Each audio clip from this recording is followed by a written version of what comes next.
बद्दल द्वेष नाहीये, गुजरात बद्दल राग नाहीये, कारण संपूर्ण महाराष्ट्रात आणि संपूर्ण देशात गुजराती माता भगिनी आणि बांधव पिढ्याने पिढ्या राहत आहेत. माझं त्यांच्याबद्दल काही वाईट नाहीये. पण मोदीजी, तुम्ही कळत नकळत गुजरात वेगळा करताय आणि संपूर्ण देश वेगळा करताय. गुजरात आणि देशामध्ये एक भिंत बांधता आहात. ते तुमच्यासाठी नव्हे तर माझ्या गुजरातसाठी ते धोकादायक आहे. सगळं गुजरातला तो फॉक्सकॉन वेदांता, तो जो उद्योग येणार होता तो सुद्धा गुजरातला.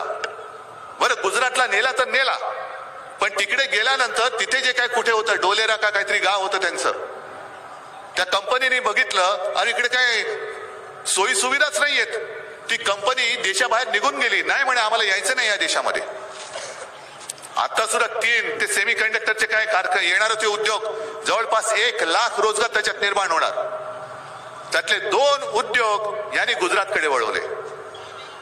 एअरबस टाटा गुजरातकडे, मुंबईचा हिरे बाजार जो आहे तो यांनी गुजरातकडे नेला. काय एवढा तुम्ही महाराष्ट्रावरती द्वेष काय तुमचा? मराठी माणसावरती राग काय तुमचा? छत्रपती शिवाजी महाराजांच्या महाराष्ट्रावरती का राग आहे? आणि हा राग जर का आम्ही उद्या तुमच्या निवडणुकीत काढणारच आहोत. निवडणूक आयोगाने एक सूचना केलेली आहे, चांगली सूचना आहे,